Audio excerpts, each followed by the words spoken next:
আমি সন্তোষ প্রামাণিক। আমি বর্তমানে সুন্দরবনের অন্তর্গত কোন একটা গ্রামে থাকি।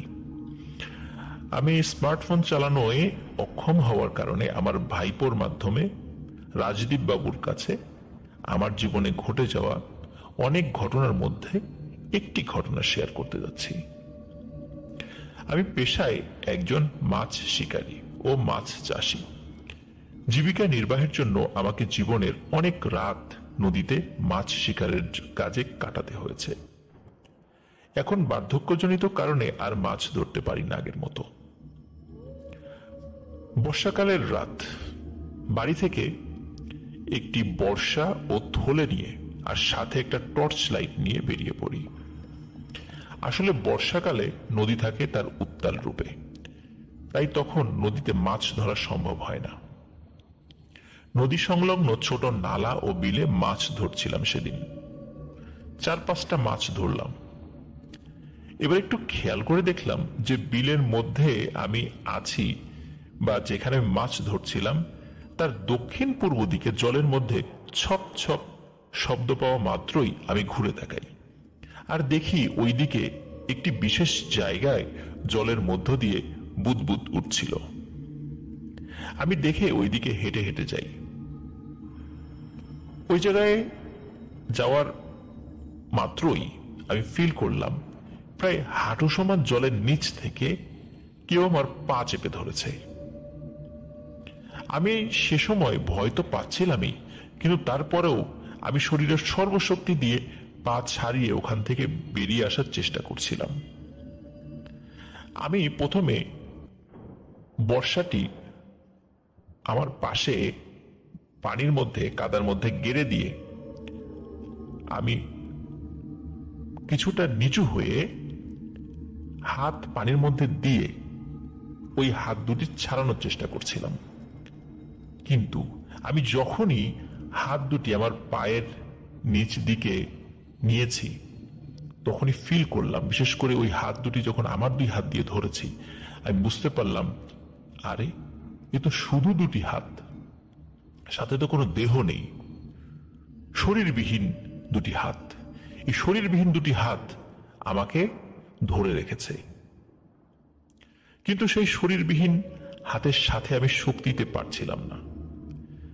তাই এক প্রকার আন্দাজ করেই আমার পাশে থাকা বর্ষাটি আবার নিয়ে সজোরে দিলাম এক খোঁচা।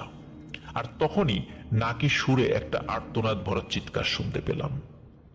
আর তার সাথে আমিও তীব্র যন্ত্রণা অনুভব করলাম, কারণ বর্ষার একটা গজাল আমার পায়ের আঙ্গুলে বেঁধে যায়, আর যার ফলে প্রচন্ড ব্যথা পাই আমি। এরপর আমি ফিল করলাম আমার পা ছেড়ে ওই হাত দুটো মাটির মধ্যে ঢুকে যায়, আর আমি কোন রকমে খোঁড়াতে খোঁড়াতে ডাঙায় উঠে পড়ি আর দেখলাম পায়ের আঙ্গুল কেটে রক্ত বের হচ্ছে।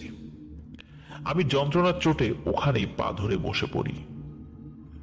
বেশ কিছুক্ষণ বসে থাকার পর আমি কোন রকমে উঠে দাঁড়িয়ে বাড়ি ফেরার উদ্দেশ্যে খোঁড়াতে খোঁড়াতে হাঁটা শুরু করি। কিছুটা দূরে যাওয়ার পর দেখলাম আমার একটু সামনে থাকা বড়ই গাছ দিয়ে একটা কালো অবয়ব লাফ দেয় আমার সামনে। আমি থমকে দাঁড়িয়েছিলাম এটি দেখে। সে অবয়ব দেখতে ছিল লম্বায় 10 ফুটের মতো। কালো কোট পরা, সেই কোটের ঝুল ছিল তার হাঁটু পর্যন্ত। তার মাথার চুল লাল আগুনের মতো জ্বলছিল, আর মুখে কোনো মাংস ছিল না। দাঁতগুলো বুকের কাছাকাছি পর্যন্ত লম্বা, আর পা দুটো ছিল ঘোড়ার খুরের মতো। হাত দুটোর চামড়া ছিল সাপের চামড়ার মতো। আধো আলো ছাওয়ায় এবং যতটুকু আলো ছিল চাঁদের আলো, তার এই দেহ যেন চকচক করছিল। আর এই আধো আলো ছায়ার মধ্যেই তাকে খুবই স্পষ্টভাবে দেখা যাচ্ছিল। সেই কালো অবয়বটা সাহেবী কায়দায় আমার সামনের রাস্তা এপাশ থেকে ওপাশে 2বার পায়চারি করে, একটু ভাবনার মতো ভান করে। আমাকে উদ্দেশ্য করে কর্কশ কণ্ঠে বলে ওঠে, শোন, তোর 3 ছেলে মেয়ে আমি জানি। আজ আমার বাচ্চাটা তোর সাথে খেলা করছিল, তুই ওর ডান হাতটা নষ্ট করে দিলি চিরকালের মতো। তোকে জীবিত ছেড়েছি কেন জানিস? এই বলে ওই অবয়বটি ভয়ানক একটি হাসি দিয়ে ওঠে এবং এরপরে বলে, তুই জানবি কি করে? তোর তো জানার কথা নয়, আমি তোকে জানাচ্ছি, শোন তাহলে। তোর এই কাজের শাস্তি স্বরূপ একে একে তোর বাচ্চাগুলোকে আমি 2-1 দিনের ব্যবধানে আমার খোরাকি বানাবো, মানে আমি খেয়ে ফেলবো তাদেরকে। এমন ভাবে ওদের মারবো যাতে ওদের কোনো শ্মশানে নিয়ে গিয়ে পোড়াতে না পারিস। অপেক্ষা কর, 2-1 দিনের মধ্যে তোর জীবনকে আমি নরকে পরিণত করে দেব। এই বলে কালো অবয়বটা আমার সামনে এসে আমাকে এত জোরে একটি থাপ্পড় দেয়, যার ফলে আমি জ্ঞান হারিয়ে ফেলি। আমার যখন জ্ঞান ফেরে তখন আমি নিজেকে দেখতে পাই আমার বাড়িতে। আমাকে আমার বাড়ির সদস্যরা কি হয়েছে জিজ্ঞেস করে, তখন আমি বলি সব ঘটনা। আমার দাদা আমাকে বলে, চিন্তা করিস না, আমি আজই দাশু গুনিনের বাড়িতে যাব। আমার দাদা দাশু গুনিনের বাড়ি যায়। দাশু গুনিনের বাড়ি ঢোকা মাত্রই দাশু বলে, এ কারে নিয়েছিস? আমি তোদের কোনো সাহায্য করতে পারবো না, আমার ক্ষমতার বাইরে এই শয়তানের সাথে লড়াই করা। তখন অনেকবার আকুতি মিনতি করার পর দাশুগুনিন বলেন, আচ্ছা, আমার এক ছাত্র আছে যার নাম নবীনচন্দ্র সারেন। যদি কেউ পারে, ঈশ্বরের ইচ্ছায় নবীনই পারবে। তখন আমার দাদা দাশুকে বলে, আপনি পারলেন না, আপনার শিষ্য কি করে পারবে? দাশুগুনিন তখন একটু রেগে গিয়ে বলেন, ওরে মূর্খ, তোরা সব বুঝতে পারলে তোরা আমার কাছে আসলি কেন? দূর হয়ে যা আমার বাড়ি থেকে। তখন আমার দাদা ক্ষমা চান। দাশুগুনিন দাদাকে ক্ষমা করে দেন তার এই আচরণের কারণে বা এই কথার কারণে, এবং তারপর তিনি নবীন তান্ত্রিকের ঠিকানা দেয়। তার ঠিকানা নিয়ে আমরা সবাই বাড়িতে ফেরত আসি। ইচ্ছা ছিল পরদিন নবীন তান্ত্রিকের বাড়িতে সবাই মিলে যাব। সেদিন রাতে যথারীতি অন্য দিনের মতোই কাজ শেষ করে রাতের বেলা ঘুমাচ্ছিলাম।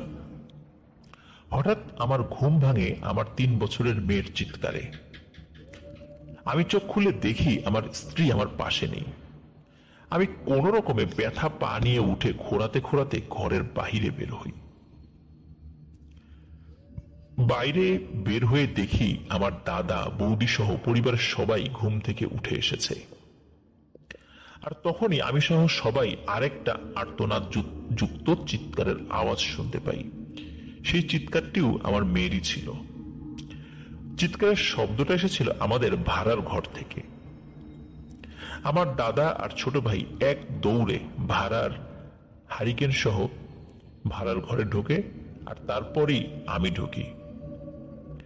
ভাড়ার ঘরের মধ্যে ঢুকে দেখি আমার স্ত্রী একটি লোহার হাত দা দিয়ে আমার বাচ্চাটার দেহ থেকে হাত পা কেটে আলাদা করে, মেয়েটার বুকের পাঁজর আলাদা করে সেখান থেকে মাংস ছিঁড়ে খাচ্ছে আর হি হি করে হাসছে মানসিক বিকারগ্রস্ত রোগীর মতো। আর তার পাশে আমার আরো 2টো বাচ্চার আধা খাওয়া লাশ পড়ে আছে। আমি তখন পাথরের মতো দাঁড়িয়েছিলাম, আর কিছুক্ষণ পর আমি ওখানে জ্ঞান হারিয়ে ফেলি। আমার জ্ঞান ফেরার পর দেখতে পাই বাড়ি ভর্তি লোক, আর পাশের ঘর থেকে নারী পুরুষের দ্বৈত কণ্ঠে কিছু ধমকি ভেসে আসছিল। আসলে ওই অবস্থা আমার স্ত্রীকে দেখে সবাই চিৎকার চেঁচামেচি করে, আর আশেপাশের মানুষজন সবাই চলে আসে আমাদের বাড়িতে। আর 10-12 জন পুরুষ মিলে আমার স্ত্রীকে ওখান থেকে সরিয়ে নিয়ে পাশের ঘরে আটকে রাখা হয়। পবিত্র জলে লাল সুতো ভিজিয়ে ওই ঘরের জানালা দরজা বন্ধ করে রাখা হয়েছিল, যাতে ওই শয়তানকে তান্ত্রিক আসা পর্যন্ত আটকে রাখা হয়। ওই রাতে প্রায় 20 থেকে 25 জন মানুষ মশাল হাতে নবীন তান্ত্রিকের বাড়ির উদ্দেশ্যে রওনা হন, আর আমাকে জ্ঞানহীন অবস্থা আমার ঘরে আনা হয়। আর আমি সজ্ঞানে আসার পর শুনি এসব ঘটেছে আমার জ্ঞানহীন থাকার সময়কালে। আমি খুব কাঁদছিলাম আমার বউ ও বাচ্চার কথা ভেবে। কে আমাকে এবার বাবা বলে ডাকবে, কে আমার উপর রাগ করে বলবে আমি বাপের বাড়ি চলে যাব? কে আমাকে ভালোবেসে আমার মাথায় হাত বুলিয়ে ঘুম পাড়িয়ে দেবে? কে আমাকে আমি বাজার থেকে ফেরার পর বলবে আমার জন্য লজেন্স এনেছো বাবা? আমি কাদের শোনাবো আমার মাছ ধরার গল্প? আমি কাদের নিয়ে মেলায় গিয়ে জিলাপি কিনে দেব? এইসব ভাবছিলাম আর ভেতরটা চূর্ণ বিচূর্ণ হয়ে যাচ্ছিল। এমন সময় বাইরে থেকে কয়েকজনের কথা শুনতে পেলাম তারা বলছে, ওই দেখ নবীনতান্ত্রিক এসেছে। তাদের এই কথা শুনে একজনের কাঁধে ভর দিয়ে আমি বাইরে আসি। তান্ত্রিক আমাদের বাড়িতে আসে। তান্ত্রিক উঠানের মাঝে একটি বৃত্ত আঁকে আর তার মাঝে আমার স্ত্রীকে এনে বসায়, আর নিজে একটি বৃত্ত আঁকে আর তার মাঝে বসে এক গোছা ধূপ জ্বালিয়ে সেই ধূপে মন্ত্র পড়ে ফু দিতে থাকে। আমার স্ত্রীর চারপাশে সেই ধূপকাঠি লাগিয়ে দেয়। আমার স্ত্রীর মাঝে থাকা শয়তান বলছিল, তোকে জাহান্নামে পাঠাবো জানোয়ার। তান্ত্রিক তার উপরে বলেন, তুই একটা তুচ্ছ নরকের কীট, তুই আমাকে কি মারবি রে? আমার মৃত্যু ঠিক করে রেখেছেন সর্বশক্তিমান। তান্ত্রিক এবার বলে, তোকে হয় আমি বোতল বন্দি করব, না হলে হত্যা করব, কিন্তু তোর একটা দফা রফা না করে আমি যাব না। তোর সামনে দুটো পথ খোলা আছে, তুই হয় আমার সাথে সমঝোতা করবি, আর না হলে তোকে আমি খতম করে দেব একদম। কোনটা নিবি? মরবি নাকি সমঝোতা করবি? বল কি করবি? আমার স্ত্রীর ভেতরে থাকা সেই শয়তান বলে, আমি কোনোভাবে এই মহিলাকে ছাড়বো না। তখন তান্ত্রিক বলে, আচ্ছা তুই এবার শেষ, তোর সাথে আর কোনো কথা হবে না, তোকে আর কোনো অনুরোধও করব না। একবার বলেছি, এ পর্যন্তই শেষ। তুই কি ভেবেছিলি তোকে বারবার অনুরোধ করব? সেই সুযোগ তো তুই পাবি না। এই বলে তান্ত্রিক এক বিশেষ প্রক্রিয়া শুরু করেন, আর তিনি একটা পুতুল বের করে সেই পুতুলের উপর তেল বিশেষ মন্ত্র পড়ে ঢেলে দেন। আর তখনই এক বিশাল আর্তনাদের শব্দ করে জ্ঞান হারিয়ে পড়ে যায় আমার স্ত্রী। আর নবীনতান্ত্রিক এই বলে চলে যান যে সব সমস্যার সমাধান হয়েছে, ওই শয়তানকে আমি মেরে ফেলেছি। কিন্তু আমার স্ত্রী চিরকালের মতো বাক শক্তি হারিয়ে ফেলে, কারণ সেই যে শেষ চিৎকার করেছিল, সে এত জোরে চিৎকার করেছিল, তার এই চিৎকারের কারণে আমার স্ত্রীর বাক যন্ত্র নষ্ট হয়ে যায়। আমার স্ত্রী আমাকে কাগজে ভাঙা ভাঙা অক্ষর লিখে জানাতো তার মেয়েদের কথা আর তার অনুশোচনা বোধ। আমার ব্যর্থতা ছিল আমি আমার স্ত্রীকে তার অনুশোচনা বোধ থেকে বের করে আনতে পারিনি। আমার স্ত্রী প্রচন্ড মনোকষ্টে থাকতে থাকতে অসুস্থ হয়ে সে বছরই সুখে দুঃখে মারা যায়। আমি আর নতুন করে বিয়ে করতে চাইনি, কিন্তু সেই খারাপ সময়ের 4 বছর পর আমি আবার বিবাহ করি। এখন আমার 2 ছেলে ও আমার দ্বিতীয় স্ত্রীর সাথে বাকি জীবনটা ঈশ্বরের আশীর্বাদে ভালোই কাটাচ্ছি। এখন আর রাতে মাছ ধরি না, কাজ যা থাকে সন্ধ্যায় শেষ করে বাড়ি ফিরি। ঘটনাটা ভালো লাগলে শেয়ার করবেন, আর চেষ্টা করবেন গভীর রাতের কাজ পারতপক্ষে উপেক্ষা করার। আমি জানি আমাদের পুলিশ, সিকিউরিটি, গাড়ি চালক, ডাক্তার, নার্স এনাদের রাতে কাজ করতেই হয়। একটা কথা তাদের উদ্দেশ্যে বলবো, কোনো অলৌকিক কিছুর অনুভূতি পেলে দয়া করে উপেক্ষা না করে ঈশ্বরকে স্মরণ করবেন। উনি সর্বশক্তিমান, উনি রক্ষাকারী, উনি চাইলে সব সম্ভব। আমার সাথে ঘটে যাওয়া ও আমার জানা আরো সত্যি ঘটনা আছে, যা আমি পরবর্তীতে আমার ভাইপোর মাধ্যমে শেয়ার করব। সবাই ভালো থাকবেন, সুস্থ থাকবেন। ধন্যবাদ সন্তোষ প্রামাণিক, আপনাকে খুবই ভয়ানক একটি ঘটনা আমাদের সাথে শেয়ার করেছেন। আপনি নিজে স্মার্টফোন চালানোয় অভ্যস্ত না হলেও আপনি আপনার ঐকান্তিক প্রচেষ্টায় আপনার ভাইপোর মাধ্যমে আপনার সাথে ঘটে যাওয়া এই মর্মান্তিক ঘটনাটি আমাদেরকে পাঠিয়েছেন। আপনার প্রতি আমাদের কৃতজ্ঞতা জানানোর কোনো ভাষা নেই। আপনার সাথে যে ঘটনা ঘটেছে আমরা কখনোই চাইবো না সেই ঘটনা কারোর সাথে ঘটুক। আপনার ফুটফুটে 3টি সন্তান মারা গেছে, মারা গেছে বললে ভুল হবে, তাদেরকে হত্যা করা হয়েছে। আপনার স্ত্রী শোকে দুঃখে অসুস্থ হয়ে মারা গিয়েছে। এই শোক আসলে ভুলবার মতো নয়। মহান আল্লাহ রাব্বুল আলামিন আপনাকে সেই শোক থেকে কিছুটা কাটিয়ে ওঠার তৌফিক দান করেছেন এবং আবার নতুন জীবনে প্রবেশ করে সেই শোক ভুলে থাকতে সাহায্য করেছেন। আমরা কামনা করি আপনি অনেক অনেক ভালো থাকুন, আর আপনি মেন্টালি যে ট্রমাটাইজড হয়েছেন এখান থেকে যাতে পুরোপুরি বের হয়ে আসতে পারেন। প্রিয় লিসেনার্স, আমরাও চাইবো না কখনোই সত্যি সত্যি এই ধরনের ঘটনা কারোর সাথে ঘটুক।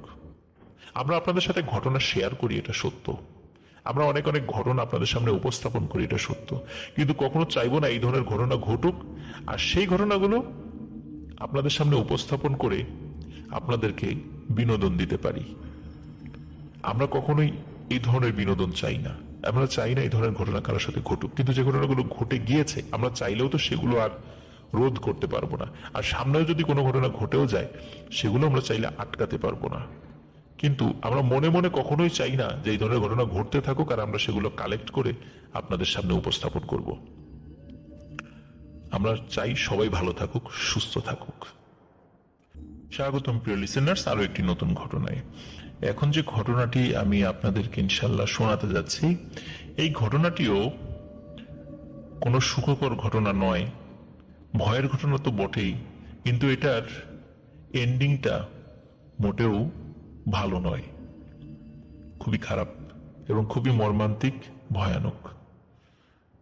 তো কথা না বাড়িয়ে সরাসরি ঘটনাতে চলে যাচ্ছি। আশা করছি পুরো ঘটনা আপনারা মনোযোগ দিয়ে শুনবেন। এবারের এই ঘটনাটি আমাদেরকে পাঠিয়েছেন শেখ সালমান, যিনি বর্তমানে ঢাকা সেনানিবাসে বাংলাদেশ সেনাবাহিনীর একজন সদস্য হিসাবে কর্মরত রয়েছেন। আর এই ঘটনাটি ওনার পাঠানো আমাদের এই চ্যানেলের দ্বিতীয় ঘটনা। তো ঘটনাটি মূলত উনি শুনেছেন ওনার বন্ধু আসিফের কাছ থেকে। মূলত আসিফের এক চাচাতো বোন, তার নাম হচ্ছে মারিয়া, তার সঙ্গেই এই ভয়ানক ঘটনাটি ঘটেছিল। আর আসিফের বাড়ি পাবনা জেলার শীতলপুর নামক গ্রামে, আর ওনার চাচাতো বোনের বাড়িও সেখানে। আর চাকরির সূত্রেই মূলত আসিফের সাথে শেখ সালমান ভাইয়ের পরিচয়। আর আসিফ আর উনি একই জায়গায় থাকতেন। তো যখন উনি ঘটনাটি শুনেছিলেন, দিনটি ছিল 2021 সালের জুলাই মাসের কোন এক বৃহস্পতিবার, যেহেতু পরদিন শুক্রবার ছুটি ছিল। আর সেদিন রাতে আনুমানিক 10টার দিকে ওনারা মেসের ছাদে গিয়ে আড্ডা দিচ্ছিল। তখন সবাই ভূতের গল্প শেয়ার করা শুরু করে। সেখান থেকে আসিফের ঘটনা উনি জানতে পারেন এবং এরপরে এই ঘটনাটি উনি মনে রেখেছিলেন এবং আমাদেরকে শেয়ার করেছেন। ঘটনাটির সূত্রপাত মূলত 2017 সালের মার্চ মাসের কোন এক সময় ঘটেছিল।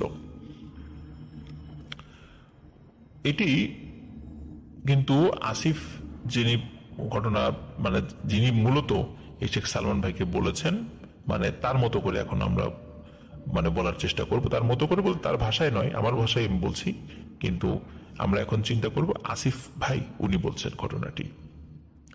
তো আসিফ ভাই যখন উনি ওনার চাচা, ওই সময় আবার ওনাদের ওই চাচা বাড়ি এবং ওনাদের একই জায়গায়, একই মোটামুটি পাশাপাশি আর কি। তো সন্ধ্যা হয়ে আসছিল, মশার উৎপাত খুব বেড়ে গিয়েছিল ওই সময়। তো আসিফ ভাইয়ের যে চাচি, তো উনি ওনার মেয়ে আসিফ ভাই চাচাতো বোন মারিয়া, তার নাম ছিল মারিয়া, তার বয়স 14, 15 বা 16 এরকম ছিল, ম্যাক্সিমাম 16 ছিল আর কি। তাকে বলে যে দোকান থেকে দ্রুত কয়েল কিনে আনতে। দোকানটা তার বাসা থেকে খুব বেশি দূরে ছিল না, 7 থেকে 8 মিনিটের দূরত্ব ছিল। তো মাগরিবের আজানের কিছু সময় আগের ঘটনা কিন্তু এটি। আর ওই দোকানে যেতে হলে রাস্তার পাশে একটি জঙ্গলের মতো রয়েছে, তো সেই জঙ্গলের পাশ দিয়ে যেতে হবে আর কি। জঙ্গলের পাশে রাস্তা রয়েছে, সেখান দিয়ে যেতে হবে। তো তিনি সেখানে যান, মারিয়া সেখান থেকে ওই দোকানে যান, দোকান থেকে ওই কয়েল কিনে বাড়ি চলে আসে, সবকিছু স্বাভাবিক। ওই দিন থেকে 4 থেকে 5 দিন কিছুই হয়নি, একদম স্বাভাবিক। কিন্তু এরপর থেকেই বাড়ির লোকজন খেয়াল করে মারিয়ার আচরণের ব্যাপক পরিবর্তন হয়েছে। সারাক্ষণ হাসি খুশি চঞ্চল মেয়েটা একদম চুপচাপ একা একা থাকে, কারোর সাথে কথা বলে না, মেশে না। আর তার খাওয়া অদ্ভুত রকমের বেড়ে গিয়েছিল। আগে যা খেত তার থেকে দ্বিগুণ, 3 গুণ, 4 গুণও সে খেত। এত খাওয়ার পরও দেখা যাচ্ছে যে তার শরীর ভেঙে পড়তে শুরু করছে এবং খুব দ্রুত সে শুকিয়ে যাচ্ছে। ওজন অস্বাভাবিক রকম কমে যাচ্ছে আর কি। আর অস্বাভাবিক অঙ্গভঙ্গি তার। আর আজান শুনলেই কান বন্ধ করে রাখে, 2 হাত দিয়ে কান চেপে ধরে রাখে। আর আজানের সময় এভাবে 2 কান চেপে ধরে কেমন যেন ছটফট করতে থাকে, এপাশ ওপাশ দৌড়াতে থাকে, এমন একটা অবস্থা। তার শারীরিক অবস্থা খারাপ হওয়ার কারণে বাড়ির সবাই তাকে ডাক্তারের কাছে নিয়ে যায়। ডাক্তার দেখানো হয়, ডাক্তার অনেকগুলো টেস্টও করান, কিন্তু তার কোনো রোগী ধরা পড়ে না। ডাক্তার যাবতীয় রিপোর্ট দেখে বলে মারিয়া সম্পূর্ণরূপে সুস্থ। পরিবারের লোকরা বলে তাহলে এরকম শুকিয়ে যাচ্ছে কেন? তখন বলে তার ভিটামিনের অভাব পড়েছে।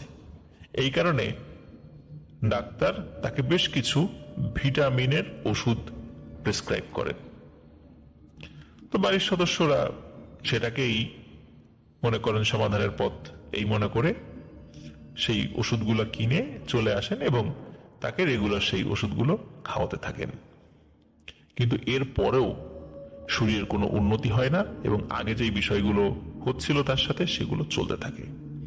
অস্বাভাবিক হাসি, অস্বাভাবিক রকমের কান্না, ভয়ানক চিৎকার, এই সমস্ত বিষয় কিন্তু একদম স্বাভাবিক না। সেটি অন্য কেউ বুঝতে না পারলে প্রথম যিনি বুঝতে পেরেছিলেন সেটি হচ্ছে আসিফ ভাইয়ের দাদি। আসিফ ভাইয়ের দাদি তার ছেলেকে আসিফ ভাইয়ের কাকাকে বলে যে মারিয়াকে ভালো কোনো কবিরাজ দেখানোর জন্য। কিন্তু ওনার কাকা প্রথম দিকে রাজি হন না। যাই হোক, পরবর্তীতে রাজি হয়েছিলেন। তো ওই দিন বিকেলে একজন কবিরাজের সন্ধান পান কাকা। পরদিন সকালে গিয়ে কবিরাজকে ঘটনা খুলে বললে কবিরাজ পরবর্তী মঙ্গলবার চিকিৎসা করবে বলে রাজি হন এবং ওনাদের বাড়িতে আসবে বলে কথা দেয়। যথারীতি মঙ্গলবার কবিরাজ আসলেন। কবিরাজকে দেখে মারিয়া ছটফট করতে লাগলো। তখন কবিরাজ চাচিকে বললেন যে একটু ঘানিতে ভাঙানো খাঁটি সরিষার তেল গরম করে আনতে। কবিরাজের সামনে মারিয়াকে আনা হলো। কবিরাজ সেই গরম করা সরিষার তেল মারিয়ার বাম হাতের কনিষ্ঠ আঙ্গুলে লাগিয়ে দেয় আর তার রিচুয়াল বা মন্ত্র এগুলো পড়তে থাকে বিড়বিড় করে। তারপর কনিষ্ঠ আঙ্গুলের নখ চেপে ধরে বলতে লাগলেন, কবিরাজ তুমি কে? সাথে সাথে মারিয়া শান্ত হয়ে যায়, একদম শান্ত। একটু আগে যে মারিয়া ছটফট করছিল, অস্বাভাবিক আচরণ করছিল, চিৎকার করছিল, এখন একদম শান্ত, কোনো শব্দ করে না। অনেকক্ষণ অপেক্ষার পর মারিয়া একটা কর্কশ কণ্ঠে উ উ আ আ এরকম শব্দ করে হাসতে থাকে, কিন্তু কোনো কথা বলে না। কবিরাজ আসিফ ভাইয়ের কাকাকে বলে তার দ্বারা এ কাজ সম্ভব নয়। খুবই শক্তিশালী একটি জিনের খপ্পরে পড়েছে মারিয়া। আর এই জিনটা এতটাই শক্তিশালী যে জিনের বিরুদ্ধে কাজ করলে ওই কবিরাজের প্রাণ বিনাশ হওয়ার সম্ভাবনা রয়েছে খুব বেশি। কবিরাজ মারিয়ার চিকিৎসা করতে অস্বীকৃতি জানালেও সে ভালো একজন কবিরাজের সন্ধান দিয়ে যান এবং বলেন যে আপনারা ওই কবিরাজের কাছে নিয়ে যান। তো কবিরাজের পরামর্শ অনুযায়ী নতুন কবিরাজের কাছে আসিফ ভাইয়ের কাকা মারিয়াকে নিয়ে যান। সেই কবিরাজও আসিফ ভাইয়ের কাকাকে বলে দেন যে তার দ্বারা এই কাজ সম্ভব নয়, তিনি এই দুষ্টু জিনকে তাড়াতে পারবেন না। হতাশ হয়ে সবাই ফিরে আসে। আর মারিয়ার শরীর এতটাই শুকিয়ে গিয়েছিল যে তার শরীরের হাড়গোড়ও বেরিয়ে আসতে চাইছে, এমন একটা অবস্থা। মনে হচ্ছে দুর্ভিক্ষ পীড়িত এলাকার সে সদস্য, এমনটা মনে হচ্ছিল। যাই হোক, কিছুদিন পর দেখা দিল আরো একটি সমস্যা। সন্ধ্যার পর মাঝে মাঝে মারিয়া উধাও হয়ে যেত। অনেক খোঁজাখুঁজি করার পর তাকে রাস্তার পাশে সেই জঙ্গলের ধারে অজ্ঞান অবস্থায় পাওয়া যেত। আবার দুপুর বেলায় মেয়ে মানুষ হয়ে সে গাছের মাথায় উঠে বসে থাকত। তেমনি একদিন দুপুর বেলায় মারিয়া তাদের বাড়ির পেছনের কদম গাছে উঠে বসে আছে, একদম উঁচুতে। বাড়ির লোকজন তাকে নামানোর চেষ্টা করে, কিন্তু নামে না। সে শুধু রাগে গোঙাতে থাকে, কিন্তু কোনো কথা বলে না। তো আসিফ ভাইয়ের ছোট কাকা, যিনি অনেক সাহসী মানুষ ছিলেন, তিনি গাছে উঠে মারিয়াকে জোর করে নামিয়ে আসতে চান। কিন্তু গাছে ওঠার পর মারিয়া ছোট কাকার গলা চেপে ধরেন। ছোট কাকা শত চেষ্টা করেও মারিয়ার হাত থেকে তার গলাকে সরাতে পারছেন না। কাকা যেন গলা কাটা মুরগির মতো ছটফট করছে।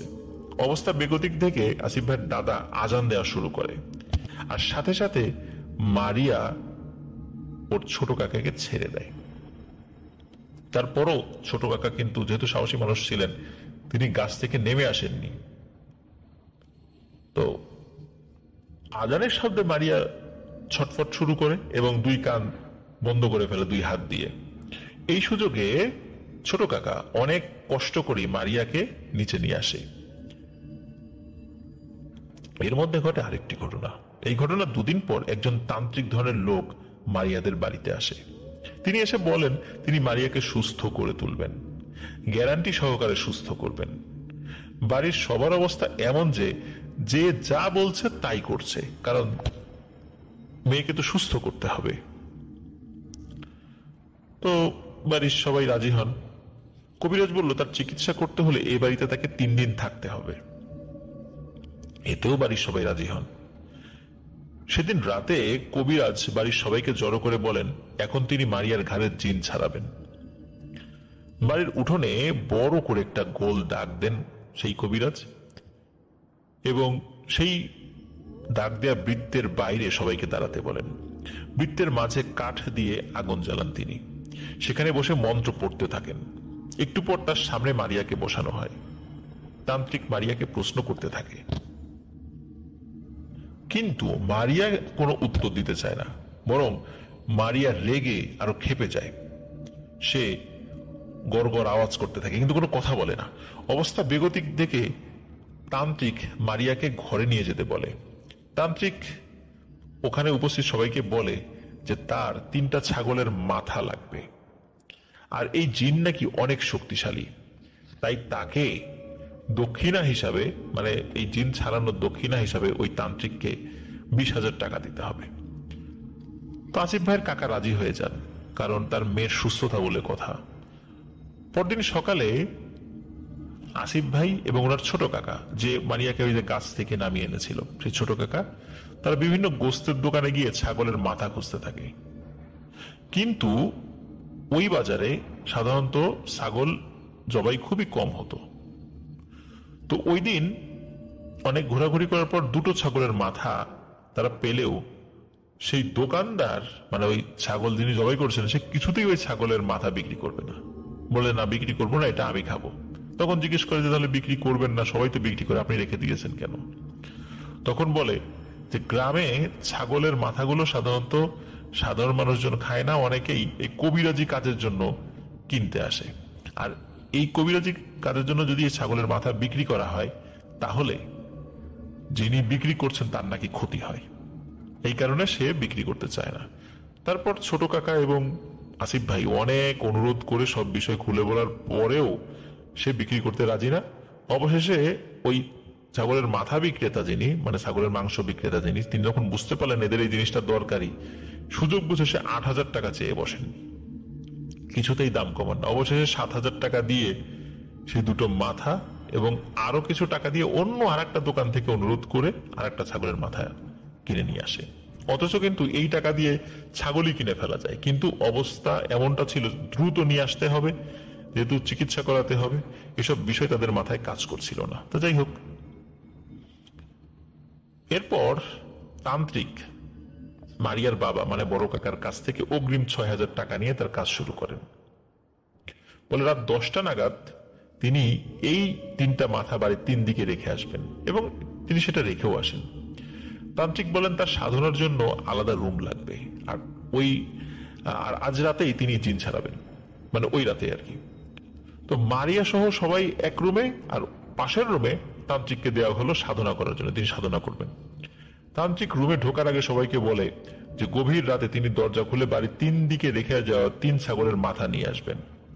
তখন যদি কেউ বাইরে বের হয় তাহলে অনেক ক্ষতি হতে পারে তাদের, সুতরাং কেউ বাড়ির থেকে যেন বাইরে না বের হয়। এই বলে তান্ত্রিক রুমে প্রবেশ করলো। গভীর রাতে তান্ত্রিক দরজা খুলে ছাগলের মাথা আনতে গেল, কিন্তু ঘন্টাখানিক হয়ে যায়, তান্ত্রিক আর ফেরত আসে না। দেখতে দেখতে ফজর আজান দিয়ে দেয়। বাড়ির লোকজন সকালে ছাগলের 3টা মাথা বাড়ির 3 পাশে দেখতে পায়, কিন্তু তান্ত্রিককে আর দেখতে পায় না। প্রিয় লিসেনার্স, কি ভাবছেন? তান্ত্রিককে জিনে মেরে ফেলেছে? না, এই তান্ত্রিকটা ছিল একটা ভণ্ড।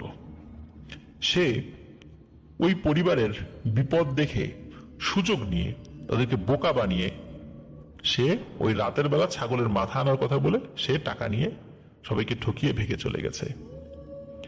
যাই হোক, এদিকে তো মারিয়ার অবস্থা খুবই খারাপ, যেন মৃত্যু তাকে ডাকছে। কিছুদিন পর মারিয়াদের বাড়িতে একজন স্থানীয় হুজুর আসেন। হুজুর এসে কাকাকে, মানে আসিফ ভাইয়ের যিনি বড় কাকা, তাকে এক হুজুরের ঠিকানা দেন এবং সেখানে যেতে বলেন। আর এই কয়েকদিনে বাড়ির লোকের কাছে মারিয়ার বিষয়টা অনেকটা স্বাভাবিক হয়ে গেছে, তার এই পাগলামির বিষয়টি। আর তারা বুঝতে পেরেছেন যে আর কোনো কবিরাজ দেখিয়ে তার লাভ হবে না। কিন্তু তারপরেও দেয়ার ঠিকানা অনুযায়ী সেই হুজুরের কাছে যান। হুজুরের বাড়ি নারায়ণগঞ্জের চাষারায়। যথারীতি মারিয়াকে হুজুরের কাছে নিয়ে গেলে হুজুর মারিয়াকে দেখেই বলে যে আপনারা অনেক দেরি করে ফেলেছেন। এই রুগীকে জিন থেকে মুক্ত করা গেলেও তার যে ক্ষতি হয়েছে সেটা থেকে মুক্ত করা হয়তো আর কখনো সম্ভব হবে না। তো যাই হোক, তবুও তিনি আশ্বাস দেন যে তিনি চেষ্টা করবেন। এদিকে মারিয়া কিছুতেই হুজুরের সামনে যেতে রাজি হয় না, মানে দূরে দূরে থাকে, কাছে যায় না সহজে। হুজুর মারিয়াকে অনেক প্রশ্ন করে, কিন্তু মারিয়া শুধু আ আ উ উ এরকম করতে থাকে, কোনো কথা বলে না। কিন্তু জিন যখন থাকে না তখন সে কথা বলে। কিছু সময় পর হুজুর বললেন যে একদিন মারিয়া ভরা সন্ধ্যাবেলায় মশার কয়েল কিনতে দোকানে গিয়েছিল, আর সেখান থেকে ফিরে আসার পথে ওই জঙ্গলের পাশে একটি দুষ্টু জিন তার পিছু নেয় এবং ওর উপর আসর করে বসে, এবং তখন থেকেই এই দুষ্টু জিনটি তার সাথে আছে। কিন্তু এই জিনটি অনেক শক্তিশালী হলেও সে বোবা। সে বোবা হলেও সে শিক্ষিত এবং নিজে ক্ষমতা বলে এতটাই শক্তি অর্জন করেছে যে স্বাভাবিক কোনো মানুষ বা কবিরাজের পক্ষে তাকে আটকানো অপ্রতিরোধ্য। শুধু তাই নয়, তার সমকক্ষ কোনো জিনও তাকে আটকাতে পারবে না। এখন উপায় কি? কিন্তু হুজুর বলেন যে তিনি মারিয়াকে আল্লাহ তাআলা চাহেন তো সুস্থ করে তুলবেন। কারণ হুজুর বললেন যে ওনার সাথে যে জিন রয়েছে সে আরো ক্ষমতাধর। কারণ হচ্ছে মারিয়াকে যেই জিনটি ধরেছে, এই জিনটি তার সাথে থাকা যে জিন রয়েছে তারই ছাত্র। সুতরাং যেহেতু মারিয়ার সাথে থাকা জিনটি হুজুরের সাথে থাকা জিনের ছাত্র, সুতরাং এই বিষয়টি সমাধান করাটা তার জন্য খুব একটা বেশি কঠিন হবে না। হুজুর ছিলেন অনেক সুন্দর চেহারার এবং এ কাজ করার জন্য হুজুর কোনো ধরনের কোনো টাকা দাবি করেননি যে তাকে কোনো টাকা দিতে হবে। হুজুর বললেন যে আপনারা চলে যান, মারিয়া সুস্থ হয়ে যাবে, আর কিচ্ছু করতে হবে না। তিনি শুধু একটি পাত্রে কিছু পানি পরে ফু দিয়েছিলেন এবং বললেন যে জাস্ট খালি 3 দিন খাবা তুমি, আর কিচ্ছু না, তুমি সুস্থ হয়ে যাবা। অদ্ভুত ব্যাপার হলো এরপর থেকে মারিয়া সম্পূর্ণ সুস্থ হয়ে যায়। তার ভগ্ন শরীর আবার ঠিক হতে শুরু করে। বাড়িতে কোনো ধরনের কোনো ঘটনা ঘটে না, যে গাছে ওঠা বলেন, অস্বাভাবিক রকমের চিৎকার, কান্নাকাটি, আজান দিয়ে দিলে পরে যে কান চেপে ধরা, এই ধরনের কোনো ঘটনা ঘটে না, একদম স্বাভাবিক। বাড়ির সবাই অনেক খুশি, কারণ মারিয়া সুস্থ হয়ে গেছে। মারিয়া আবার স্কুলে যাওয়া শুরু করে এবং তার নর্মাল জীবনের মধ্যেই সে আবার চলে যায়। কিন্তু কে জানতো যে আরো ভয়ানক ঘটনা অপেক্ষা করছে। 4 মাস পর কোন এক সময় হঠাৎ একদম সুস্থ স্বাভাবিক অবস্থায় মারিয়ার শরীরে খিঁচুনি শুরু হয় এবং খিঁচুনি দিয়ে রক্ত বমি শুরু করে। সে দ্রুত তাকে হসপিটালাইজড করা হয়। মারিয়ার খিঁচুনির কারণে তার হাত পা বাঁকা হয়ে আসছিল, চোখগুলো এত বড় বড় হয়ে গিয়েছিল, মনে হচ্ছে একটা ভয়ঙ্কর চেহারা। হসপিটালে নেওয়ার 2 ঘন্টার মধ্যে মারিয়া মারা যায়। ডাক্তারের রিপোর্টে দেখা যায় মারিয়ার শরীরের অঙ্গ প্রত্যঙ্গ, বিশেষ করে অভ্যন্তরীণ অঙ্গ প্রত্যঙ্গগুলো অধিকাংশ সব নষ্ট হয়ে গিয়েছিল। একটি মাত্র মেয়ে, তার একটি মেয়েই ছিল, আসিফ ভাইয়ের বড় কাকার। মেয়েকে হারিয়ে কাকা প্রায় পাগল হয়ে গেল। মোটামুটি মাসখানেক পর যখন কিছুটা সব স্বাভাবিক হয়ে গেল, তারপর কাকা সেই হুজুরের কাছে গেলেন। তখন সেই হুজুর বললেন, আমি তো আগেই বলেছিলাম আপনারা অনেক দেরি করে ফেলেছেন। ওই দুষ্টু জিনটি মারিয়ার যে ক্ষতি করেছে সেটি তো আর রিকভার করা সম্ভব না। আমি তো শুধু সেই দুষ্টু জিনটাকে তাড়িয়েছি, আর ওই জিনটি মারিয়ার শরীরের ভিতরে থাকা অঙ্গ প্রত্যঙ্গগুলো সব ড্যামেজ করে দিয়েছে, যার কারণে মারিয়ার মৃত্যু হয়েছে। প্রিয় লিসেনার্স, এটি ছিল ঘটনা। এই ঘটনা থেকে কিন্তু আমরা একটি বিষয়ে শিক্ষা পাই, এবং আশা করছি এই ঘটনাটি এই শিক্ষণীয় বিষয়টি আপনারা সবাই বুঝতে পেরেছেন এবং আপনারা অনেক আগে থেকেই অনেকেই জানেন। সেটি হচ্ছে সন্ধ্যার সময় বাচ্চা এবং নারী এদেরকে কোনোভাবেই বাসার বাইরে যেতে দেওয়া উচিত না। তবে মাগরিবের আজান হয়ে গেলে, যখন একটু অন্ধকার হয়ে আসবে, তখন প্রয়োজনে যেতে পারে, কোনো সমস্যা নেই। ওই সময়টাতে সবাইকে ঘরে থাকতে হবে। এমনকি আমরাও খুব প্রয়োজন ছাড়া ওই সময়টাতে বাড়ির বাইরে যাওয়া উচিত নয়। আমরা পুরুষ মানুষের ক্ষেত্রে এই ঝুঁকিটা অনেক কম থাকে, কিন্তু অবশ্যই নারী এবং শিশুদের ক্ষেত্রে হাদিসে স্পেশালি শিশুদের কথা উল্লেখ আছে যে আজানের মাগরিবের সময় আর কি বাচ্চাদেরকে ঘরে রাখা। যখন আজান হয়ে যাবে, আজানের কিছু সময় পরে, তখন প্রয়োজনে বাইরে বের করতে কোনো সমস্যা নেই। কিন্তু ওই সময়টাতে অনেক দুষ্টু জিনেরা তারা ঘোরাফেরা শুরু করে, তারা মুক্ত হয়ে যায়, তারা ঘোরাফেরা শুরু করে, এবং ওই সময় যাকে তারা সামনে পায় তাকেই আসর করার চেষ্টা করে। এই ঘটনাটি মারিয়ার সঙ্গে ঘটেছিল। প্রিয় লিসেনার্স, আশা করছি আমাদের দুটি ঘটনাই আপনাদের ভালো লেগেছে।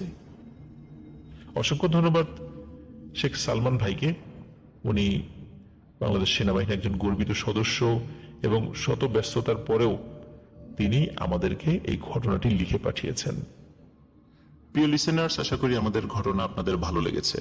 ঘটনা ভালো লাগলে লাইক, কমেন্ট ও শেয়ার করে আমাদের সাথে থাকুন। প্রিয় লিসেনার্স, এখন যে ঘটনাটি আমি আপনাদের সাথে শেয়ার করতে যাচ্ছি, এই ঘটনাটি অনেকদিন আগে ভূত এফএম এ আমি শেয়ার করেছিলাম। এই ঘটনাটি খুবই অদ্ভুত এবং অমীমাংসিত একটি ঘটনা। ঘটনাটি অনেক ভয়ানক, কিন্তু এই ঘটনাটি বিভিন্ন অ্যাঙ্গেলে আমি আসলে ব্যাখ্যা করার চেষ্টা করলেও ফাইনালি এই ঘটনাটি আসলে কোনো সলিউশন আমি পাইনি, এবং অনেকেই সেটি আর পাইনি। শুধু আমি নয়, অনেকেই পাইনি। যাই হোক, আমি সেই ঘটনাটি আপনাদের সাথে শেয়ার করতে যাচ্ছি। যখন আমাদের দেশে ইস্ট ইন্ডিয়া কোম্পানি চিরস্থায়ী বন্দোবস্ত চালু করে, তখন আমাদের এই উপমহাদেশে রাজস্ব আয় এবং আইন শৃঙ্খলা রক্ষা করার জন্য তৎকালীন ইংল্যান্ড থেকে 16 থেকে 21 বছর কি 23 বছর বয়সী বিভিন্ন শিক্ষিত যুবকদেরকে রিক্রুট করা হতো।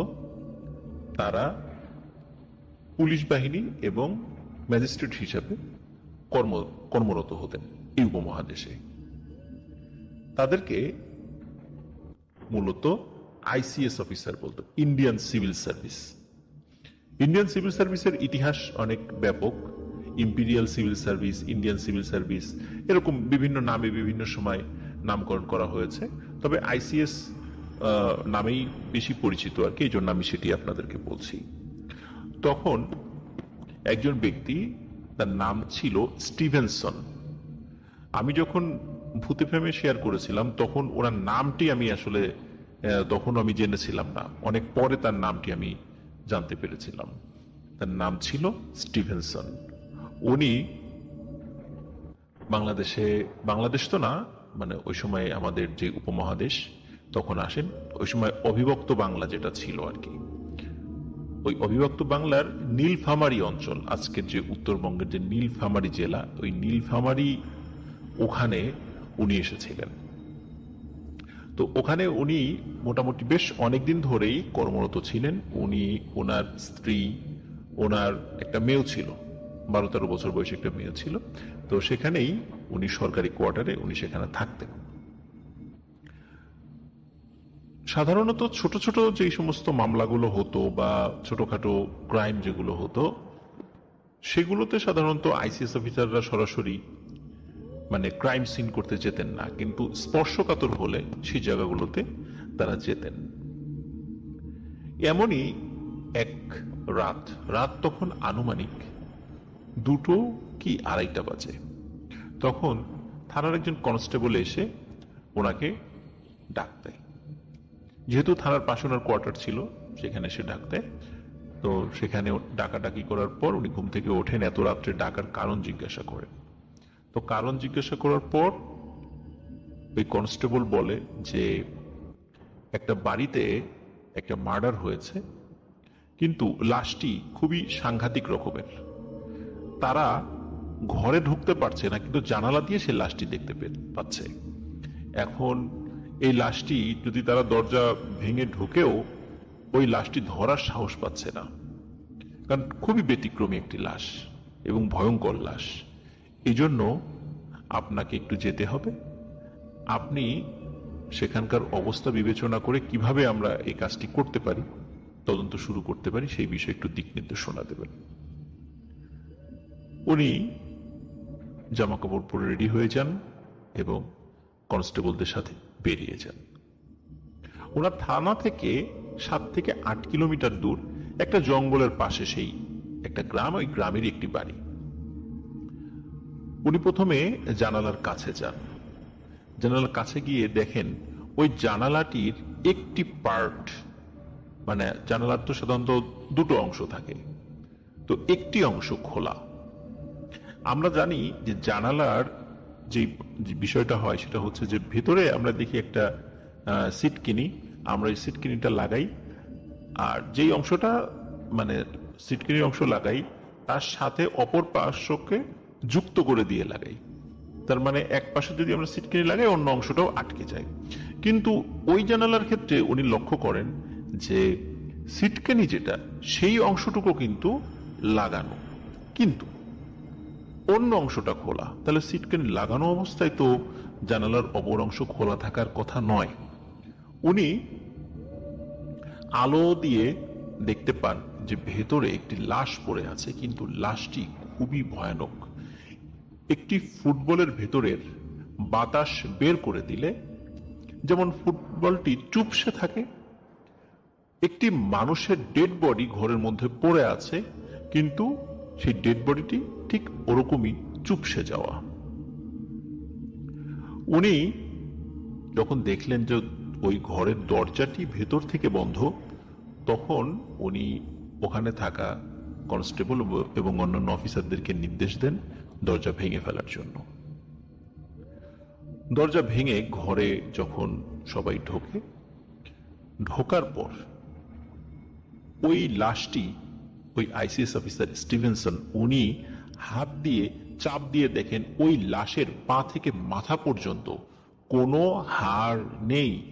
তার মানে ওই ডেড বডির মধ্যে যতগুলো হাড় ছিল সব হাড় ভ্যানিশ হয়ে গেছে, কিন্তু শরীরের অন্যান্য অঙ্গ প্রত্যঙ্গ সেগুলো ঠিকঠাক আছে, কিন্তু কোনো হাড় নেই।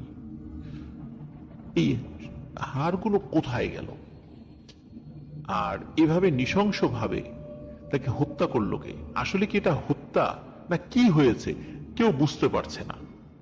কারণ হত্যা হলে শরীরে বিভিন্ন অংশে দাগ থাকতো, আক্রমণের চিহ্ন থাকতো, তেমন কিছুই নেই।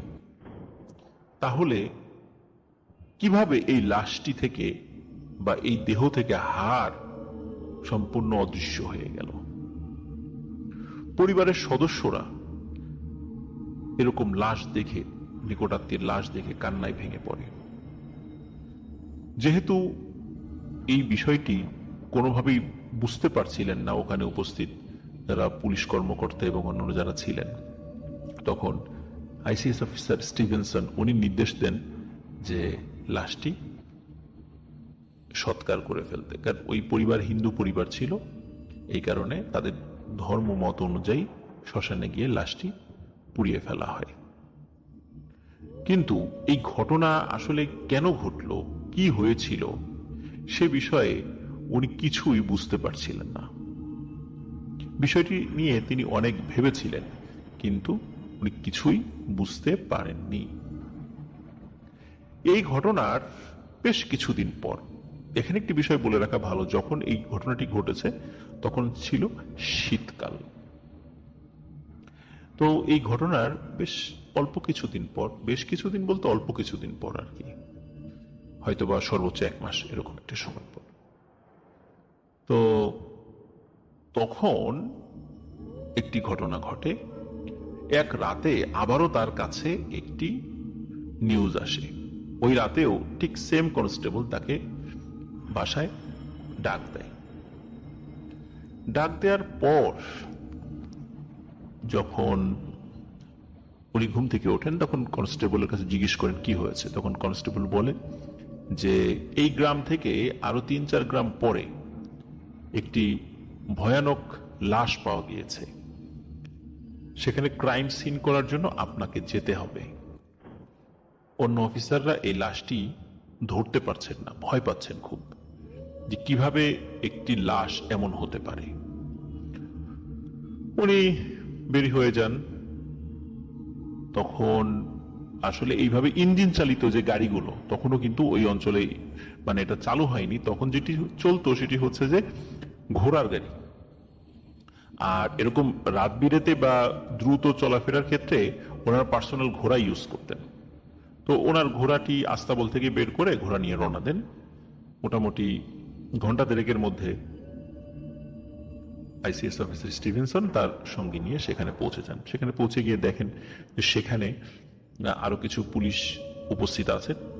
তাদের কাছে জিজ্ঞেস করেন কি হয়েছে। তখন তারা বলেন যে স্যার, এই ঘরটির দরজা ভেতর থেকে বন্ধ, কিন্তু এই ঘরের জানালার একটি পার্ট খোলা রয়েছে এবং আমরা সেখান এই মানে জানালা দিয়ে একটি ভয়ানক লাশ দেখতে পাচ্ছি, যেখানে শুধু কঙ্কাল পড়ে আছে। কঙ্কালের গায়ে রক্ত মাখা, তার মানে কিছু সময় আগেও এই কঙ্কালের গায়ে মাংস ছিল। এখন এটি আমরা বুঝতে পারছিলাম না, এই জন্য আপনাকে আমরা স্মরণ করেছি, আপনি একটু দেখবেন। তখন ওই অফিসার স্টিভেনসন উনি নির্দেশ দেন যে দরজা ভেঙে ফেলার জন্য। দরজা ভেঙে যখন সবাই ভেতরে ঢোকে, ভেতরে ঢোকার পর মানে অদ্ভুত একটি বিষয়, সেটি হচ্ছে যে একটি পূর্ণাঙ্গ বয়স্ক মানুষকে এভাবে খেয়ে ফেলছে, যেখানে শুধু কঙ্কাল পড়ে আছে, কিন্তু সেই মানে কঙ্কালের কোনো মাংস কিচ্ছু নাই। এবং মনে হচ্ছে খুব সময় নিয়ে, খুব সুন্দর করে ধীর স্থির ভাবে সুস্থ মস্তিষ্কে একটি মানুষকে খেয়ে ফেলা হয়েছে, কিন্তু শরীরের কোনো হাড় সেখান থেকে মিসিং নেই। কিন্তু আগে যেই লাশটি উনি দেখেছিলেন প্রায় 1 মাস আগে, সেখানে তিনি দেখেছিলেন যে শরীরে সবকিছু আছে, শুধু হাড় নেই। আর এখানে তার ঠিক উল্টোটা, শরীরের ভেতরে কিচ্ছু নেই, মানে কোনো মাংস নেই, চামড়া নেই, কিচ্ছু নেই, শুধু কঙ্কাল পড়ে আছে এবং কঙ্কালের গায়ে রক্ত লেগে আছে। উনি যেখানে যেতেন সেখানে তদন্ত করার কিছু কিছু ইনস্ট্রুমেন্ট ওনার সাথে থাকতো। তার মধ্যে একটি হলো ম্যাগনিফাইং গ্লাস। ম্যাগনিফাইং গ্লাস আপনারা অনেকেই দেখেছেন, গোল একটা, এটাকে আমরা আতসী কাঁচ বলি। আতসী কাঁচ দিয়ে ছোট জিনিসকে বড় দেখায়, আপনারা অনেকেই সেটা দেখেছেন। অনেক সময় যারা মানে জ্যোতিষী, তারা এই আতসী কাঁচ দিয়ে হাতের রেখাগুলো দেখেন।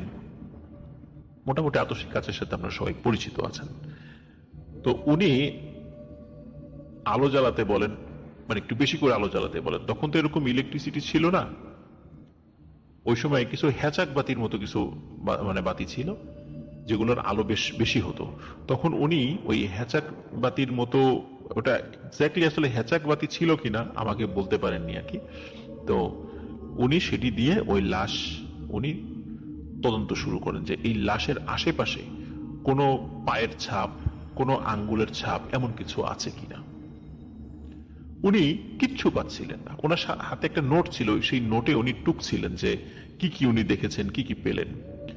উনি হঠাৎ একটা বিষয় দেখতে পান, সেটি হচ্ছে ওই লাশের পায়ের যে হাড় আছে সেই হাড়ের উপরে একটা চিহ্ন, এবং ওই চিহ্নটা এটা আমাদের যেই মুখের মধ্যে জিহবা আছে সেই জিহবার চিহ্ন। মনে হচ্ছে জিহবাটা ওই হাড়ের উপর লেগেছিল, যেহেতু ওই হাড়ের উপর রক্ত ছিল, রক্তের কারণে ওই জিহবার চিহ্নটা ওখানে লেগে গেছে। কিন্তু উনি এইটা খুব ভালোভাবে বুঝতে পেরেছেন, এই জিহবাটির মানে চওড়া, মানে ওয়াইড যেটা, মানে লম্বা না, চওড়া যেটা, এটি আমাদের হাতের প্রায় আধ হাত, মানে 6 ইঞ্চিরও বেশি হবে। এত চওড়া একটি জিহবা। যদি একটি জিহবা চওড়া হয় 6 ইঞ্চির মতো বা এর থেকে কয়েক ইঞ্চি বেশি, তাহলে সেই জিহবাটা লম্বা কত বড় হতে পারে, আর যেই প্রাণীটির এই জিহবা সেটি কত বড় হতে পারে বা তার আকৃতিটা কেমন হতে পারে, তিনি এই চিন্তা করছিলেন। তিনি এটা ভেবেছিলেন এটা হয়তো বা কোনো হিংস্র জন্তু জানোয়ারের কাজ। তিনি এও ভাবলেন যে যদি হিংস্র জন্তু জানোয়ার হয়েই থাকে তাহলে এই জন্তু জানোয়ারের আকৃতিটা অনেক বড় হবে। কিন্তু ঘরের দরজা বন্ধ, এই জন্তুটি কোথা দিয়ে আসলো এবং কোথা দিয়ে চলে গেল। জানালার যেই পার্ট এখানেও একটি খোলা রয়েছে, সেখান দিয়ে কিন্তু এই জন্তুটি ঢোকাও সম্ভব নয়, বাহির হওয়াও সম্ভব নয়। ঘরের অন্যান্য যে অংশগুলো রয়েছে সেখান দিয়েও ওই জন্তুটি আসা বা যাওয়া সম্ভব নয়। তাহলে এটি কি ছিল? উনি ভেবে কোনো কুল কিনারা পান না। যাই হোক, এবার তদন্তেও তিনি কিছুই বুঝতে পারেন না যে আসলে কি হচ্ছে এগুলো। উনি চলে যান। বেশ কিছুদিন ধরে উনি ভাবছেন যে কি হতে পারে, কিন্তু উনি কিছুতেই এটি বুঝতে পারছিলেন না। কিন্তু একটা বিষয় উনি শুধু মিল পেয়েছেন, যে এবারের যেই বাড়িটাতে উনি লাশ যেটি দেখেছেন সেটিও একটি জঙ্গলের পাশে, মানে ওই বাড়ির পাশে জঙ্গল রয়েছে। আগের বাড়ির পাশেও জঙ্গল ছিল। আর ওই সময়ে যেই হয়েছিল, এটি সময়কাল আনুমানিক 1980 থেকে 90 সাল বা 1900 সাল, এই সময়ের মধ্যে আর কি। তো এই সময় কিন্তু বেশ জঙ্গল ছিল তখন, কিন্তু ওই সমস্ত জঙ্গলে হিংস্র জন্তু জানোয়ার থাকতো। এখন তো এরকম নেই, কিন্তু ওই সময় এরকম থাকতো। কিন্তু এটা উনি চিন্তা করছেন এটা হিংস্র জন্তু জানোয়ারের কাজ হলেও হতে পারে, কিন্তু হিংস্র জন্তু জানোয়ার যদি কাউকে ক্ষতি করে তাহলে আশেপাশে তো রক্ত পড়ে থাকবে, রক্তের ছাপ থাকবে, কিন্তু এমনটি কিছুই নেই। আর সেই হিংস্র জন্তু জানোয়ার কোথা দিয়ে ঢুকলো ঘরে আর কোথা দিয়ে বের হলো, এত চালাক হিংস্র জন্তু জানোয়ার তো থাকার কথা নয়। এই চিন্তা করে উনি খুব মানে দিশেহারা হয়ে পড়ে যে এই কেসটা সলভ করতেই হবে, কেন এমনটি হচ্ছে। এই ঘটনারও প্রায় 1 মাস যখন ছুঁই তখন উনি এক রাত্রে ঘরে শুয়েছিলেন। তখনও কিন্তু শীতকাল, কারণ এটার সময় ডিস্টেন্সটা তো খুব বেশি না আসলে। তো তখনও শীতকাল। তখন যেহেতু শীতকালে চারদিকে খুব শুনশান নীরবতা থাকে, রাতের বেলা বিশেষ করে, উনি রাতের বেলা ওনার ঘরে, ওনার ওয়াইফ পাশে শুয়েছিল, আর ওনার 12-13 বছর বয়সী যে মেয়ে ছিল সে আর এক ঘরে শুয়েছিল। রাত আনুমানিক 2টো কি 2:30 বাজে। হঠাৎ মটমট শব্দে ওনার ঘুম ভেঙে যায়। মটমট শব্দটা এত তীব্র ছিল না যে গভীর ঘুম ভেঙে যাবে, কিন্তু উনি যেহেতু পুলিশের চাকরি করতেন, ওনার ঘুম বেশ পাতলা ছিল। যেহেতু তাদের ট্রেনিং এর সময় বিভিন্নভাবে তাদেরকে প্রশিক্ষণ দেওয়া হয়েছে যে রাতের বেলা ঘুমিয়ে থাকলে বিভিন্ন শব্দের জন্য ঘুম ভেঙে যায়, এইভাবে তাদেরকে প্রশিক্ষণ দেওয়া হয়েছে। তো ওনার ওই শব্দ ঘুম ভেঙে যায়। উনি চিন্তা করেন কি ব্যাপার, এরকম শব্দ কোথা থেকে আসে। প্রথম দিকে উনি কোনো পাত্তা দেননি। তো উনি চিন্তা করেছিলেন যে হয়তোবা ঘরের মধ্যে বিড়াল ঢুকতে পারে, হয়তোবা রান্নাঘরে গিয়ে কোনো খাবার খাচ্ছে। কিন্তু উনি আর একটা বিষয় ফিল করলেন যে শব্দটা আসলে রান্নাঘরের দিক থেকে না এসে তার মেয়ের যে ঘর, যে তার মেয়ে যেই ঘরে শুয়েছিল সেখান দিয়ে আসছে। উনি চিন্তা করেন যে কি ব্যাপার, ওখান দিয়ে শব্দ আসছে কি, তার মেয়ে কি কোনো কিছু খাচ্ছে? কিন্তু এত রাত্রে তো তার খাওয়ার কথা নয়, সে তো রাত্রে একসাথেই তার সাথে ডিনার করেছে। উনি চিন্তা করে দেখি তো একটু উঠে যাই, কিসের শব্দ। তো উনি ওঠেন, ওনার স্ত্রীকে ডাকেন না, যেহেতু উনি বিষয়টা অতটা সিরিয়াসলি নেননি, এই কারণে একাই ওঠেন। একাই উঠে উনি ওনার মেয়ের কক্ষের দিকে যান। মেয়ের কক্ষের দরজা কিন্তু খোলা ছিল, কারণ দরজা আমরা যেটা কি বলি সিটকেনি না লাগিয়ে যদি আমরা আটকে রাখি, ঠিক তেমনটা ছিল। যেহেতু ছোট মেয়ে, রাতের বেলা বেশ সমস্যা হতে পারে, অনেক সময় ঘুম ভেঙে চিৎকার করে ওঠে, যার কারণে দরজা ভিতর থেকে ওই মেয়েটা লাগাতো না। তো উনি দরজাটা উনি কিন্তু ভেতর থেকে ওই যে কটমট শব্দ পাচ্ছিলেনই। উনি চিন্তা করলেন যে কি ব্যাপার, মেয়ে কি করে, একটু আড়াল থেকে দেখি। তখন উনি দরজাটা একটু ফাঁকা করে যে দৃশ্যটা দেখতে পান, এই দৃশ্য দেখার জন্য উনি মোটেও প্রস্তুত ছিলেন না। উনি দেখতে পান ওনার মেয়ের ঘরের জানালার একটা অংশ খোলা, এবং চাঁদের আলোতে, ওই জানালা দিয়ে যে চাঁদের আলো ঢুকছিল, সেখানে দেখতে পান যে মোটা লোমশ কিছু একটা তার মেয়ের পাশে বসে আছে এবং কিছু একটা খাচ্ছে। উনি আগের দুটো ঘটনা তখন তার মাথায় স্ট্রাইক করে যে নিশ্চয়ই এটা ক্ষতিকর কিছু। তখন ওই দ্রুত ওনার বেডরুমে চলে যান এবং ওনার মাথার কাছে থাকা যে রিভলভারটি ছিল সেটি নিয়ে আসেন। তখনও কিন্তু ওনার ওয়াইফকে উনি ডাকেননি। রিভলভারটি নিয়ে এসে উনি ধরাম করে দরজা খুলে, ওনার মেয়ের ঘরে দরজা খুলে ভিতরে ঢুকে যান, এবং ওই সময় ওই প্রাণীটির সাথে প্রথম ওনার চোখাচোখি হয়। উনি দেখতে পান ওই প্রাণীটির আকৃতি বেশ মোটা, বেটে, শরীরটা লোমশ, কারণ চাঁদের আলোতে বোঝা যাচ্ছিল, কারণ ওই জানালা দিয়ে চাঁদের আলো ঢুকছিল, স্পষ্টভাবে সেটা বুঝতে পারছিল। এবং ওই প্রাণীটির চোখ দুটি টেনিস বলের মতো বড় বড় এবং লাল টকটকে, এবং ওই প্রাণীটির জিহ্বা অনেক বড় এবং বেশ চওড়া। ওই প্রাণীটির সাথে যখনই ওনার চোখাচোখি হয়, তখন ওনার হাতে থাকা রিভলভার দিয়ে উনি ফায়ার করেন। ফায়ার করার সাথে সাথে উনি দেখতে পান ওই প্রাণীটির বডি এত মোটা হওয়ার পরেও মুহূর্তের মধ্যে জানালার ভেতর দিয়ে সে শিক গলে বাইরে চলে গেল এবং অদৃশ্য হয়ে গেল। যখন উনি ফায়ার করেছিলেন, তখন উনি বুঝতে পেরেছিলেন এই গুলিটা ওই প্রাণীটির গায়ে লেগেছে। ফায়ারের শব্দে ওনার স্ত্রীর ঘুম ভেঙে যায়। উনি চলে আসেন। চলে আসার পর ওনার স্বামী স্ত্রী দুজন মিলে যে দৃশ্য দেখতে পান, এটা অবশ্যই কোনো পিতা মাতার পক্ষে দেখা সম্ভব নয়। তারা আলো জ্বেলে দেখতে পান তার মেয়ে মৃত অবস্থায় পড়ে আছে এবং তার পায়ের নিচ থেকে কোমর পর্যন্ত খেয়ে ফেলেছে ওই ভয়ানক প্রাণীটি। শুধু মাংস খেয়েছে, হাড়গুলো অবশিষ্ট রয়ে গেছে, শরীরের উপরের অংশ তখনও খেতে পারেনি। আর এই দৃশ্য দেখে ওনার স্ত্রী সেন্সলেস হয়ে পড়ে যান। উনিও বেশ অনেকদিন মানসিকভাবে অসুস্থ ছিলেন। ওনার মেয়েকে স্থানীয় একটি খ্রিস্টিয়ান কবরস্থানে দাফন করা হয়, এবং সন্তানের এই মৃত্যুতে ওনার স্ত্রী অনেকটা মানসিকভাবে ভারসাম্যহীন হয়ে পড়েন। ওনার স্ত্রীকে ইংল্যান্ডে পাঠিয়ে দেওয়া হয়। উনিও চাকরি ছেড়ে দিয়ে চলে যেতে চেয়েছিলেন, কিন্তু উনি একজন দক্ষ অফিসার ছিলেন। সরকার তাকে তখনই ছাড়ছিল না, বলে যে তুমি আরো কিছুদিন থাকো, তুমি চিকিৎসা করো, স্বাভাবিক হও।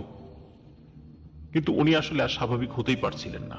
ওনার মেয়ের মৃত্যু, ওনার স্ত্রীর মানসিকভাবে ভারসাম্যহীন হয়ে যাওয়া, তো উনিও আস্তে আস্তে মানসিকভাবে দুর্বল হয়ে পড়ছিলেন।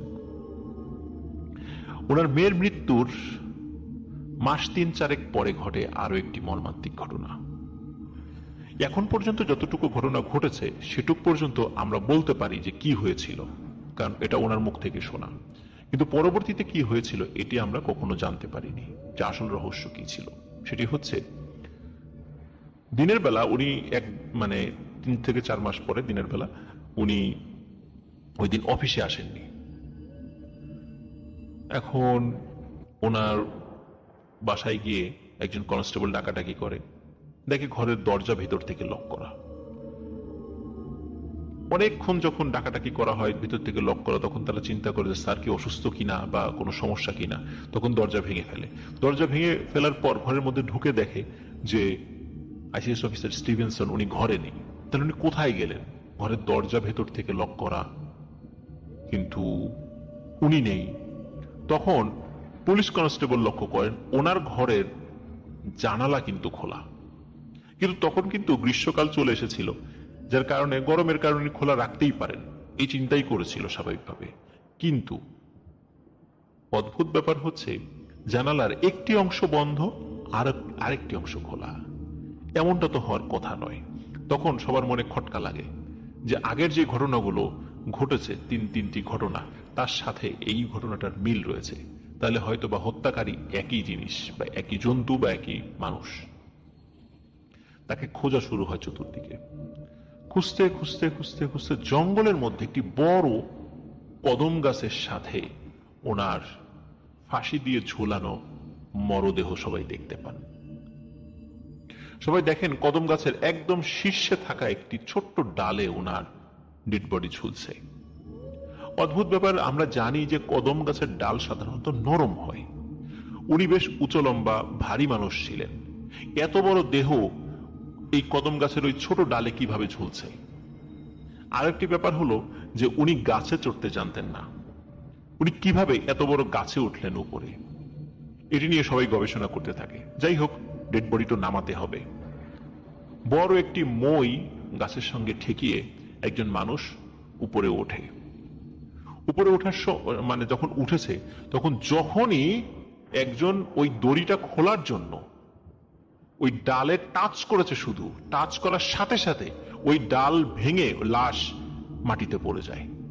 মনে হচ্ছিল যে কেউ হয়তোবা ওই ডালটি ধরে রেখেছে, যার কারণে ডালটি ভেঙে পড়ছিল না। এত বড় একটা মানুষের ভারেও ওই ডালটি ভেঙে পড়ছিল না। কিন্তু যখনই একজন মানুষের টাচ লেগেছে, তখনই ওই ডালটি ভেঙে লাশ সহ নিচে পড়ে যায়।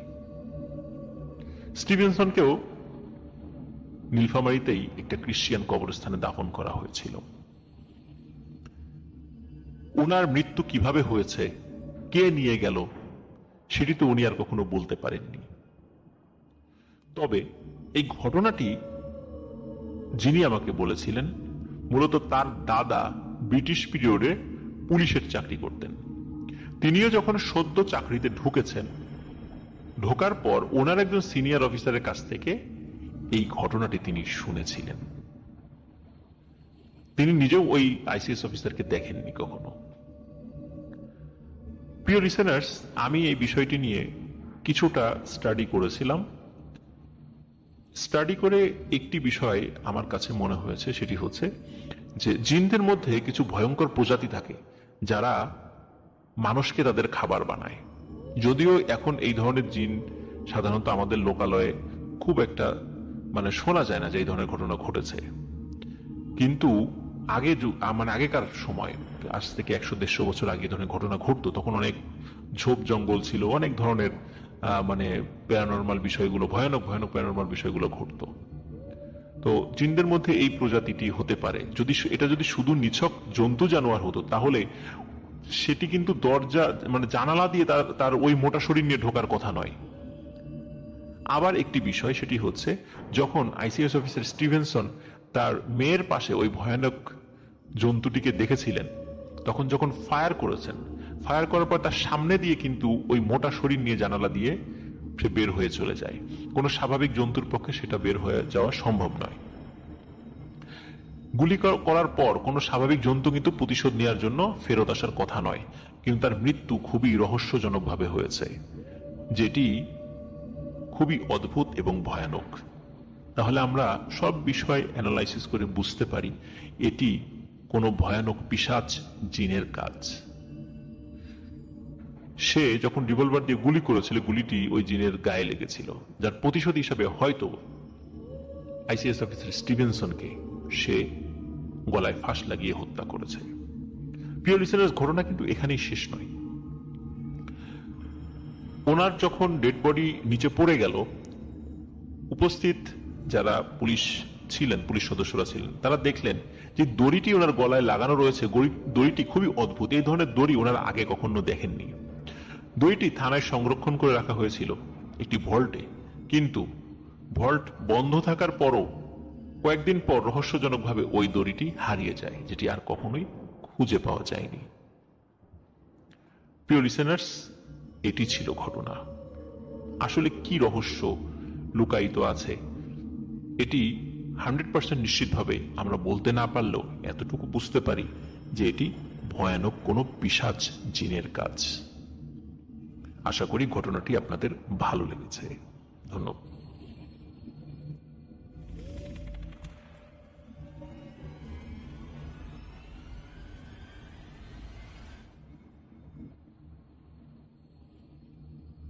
এই ঘটনাটি আমি শেয়ার করেছিলাম ভূত.com-এ, স্টুডিওতে গিয়ে লাইভ এপিসোডে।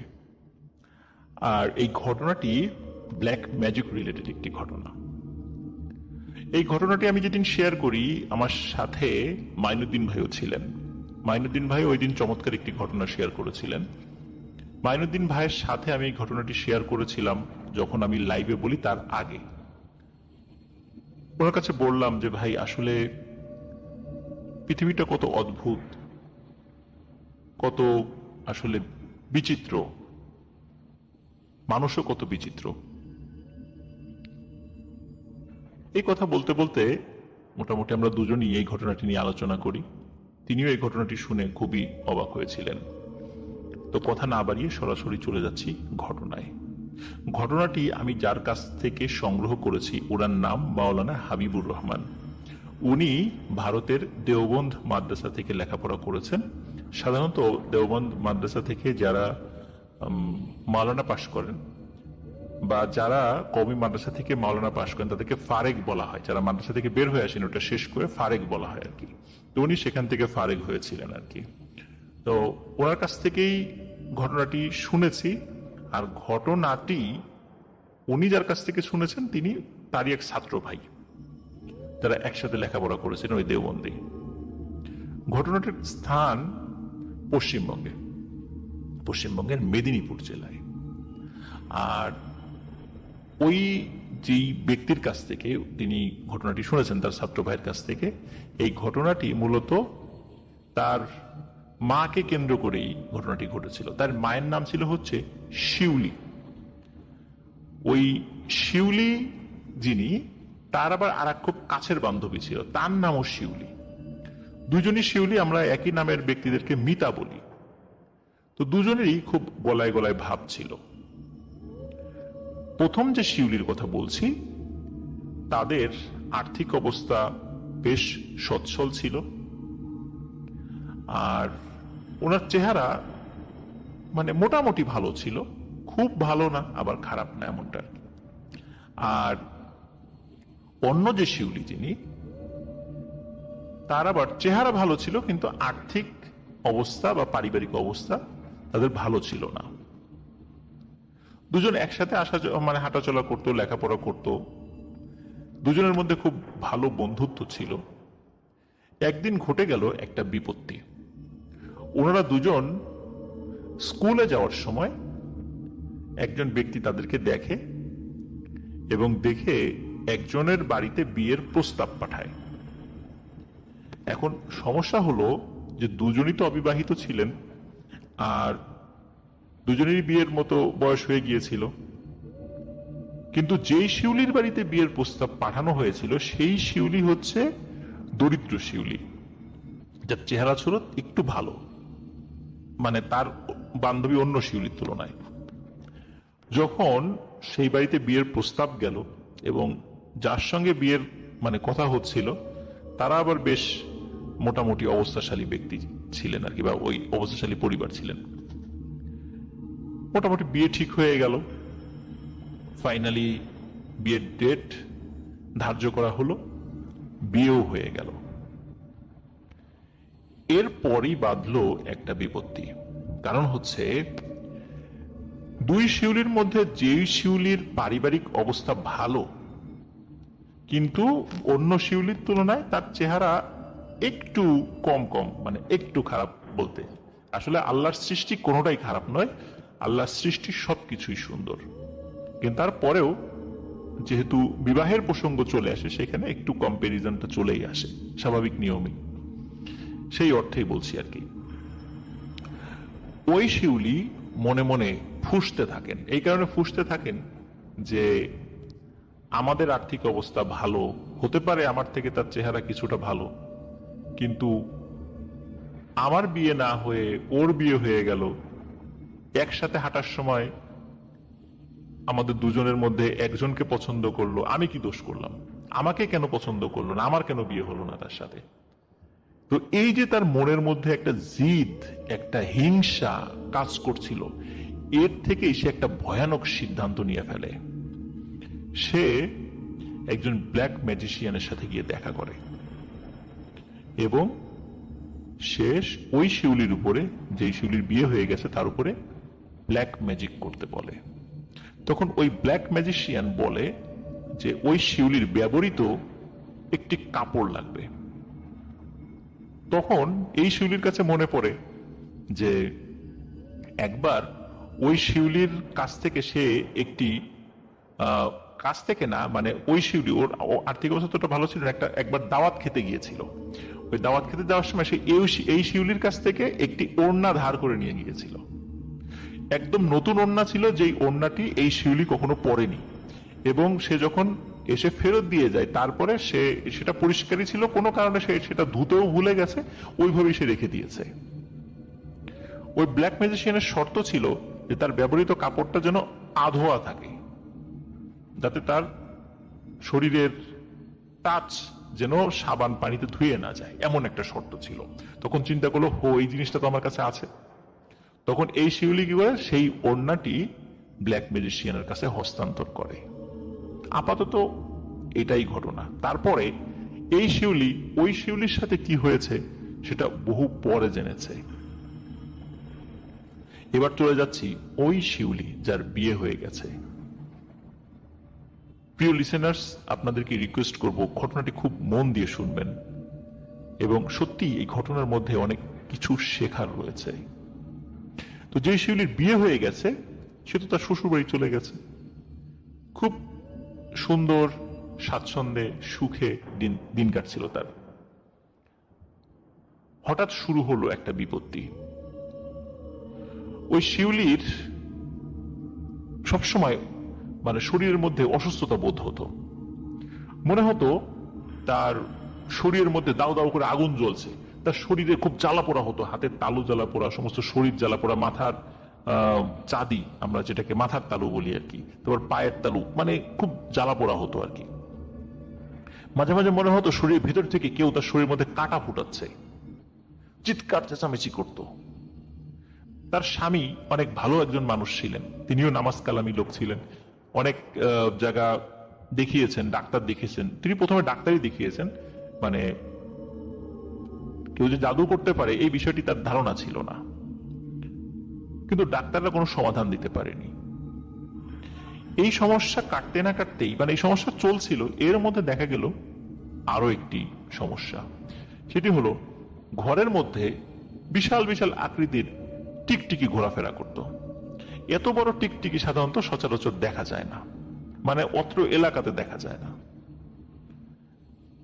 তারা মনে করলো এটা কি ধরনের টিকটিকি, এরকম টিকটিকি তো কখনো দেখিনি। সে টিকটিকি গুলোকে তাড়ানোর চেষ্টা করলেও সেগুলো যেত না, মানে অদ্ভুত ব্যাপার। এবং রাতের বেলা দেখা যেত এই টিকটিকি গুলো, সাধারণত টিকটিকি কি করে, দেয়ালে থাকা বিভিন্ন পোকামাকড় খেয়ে থাকে। রাতের বেলা এই টিকটিকি গুলো কি করতো, তাদের বিছানার মধ্যে ঢুকে পড়তো, শরীর বেয়ে উঠতে থাকতো, তখন চিৎকার চেঁচামেচি করতো, তখন এই টিকটিকি গুলো আবার দৌড়ে পালাতো।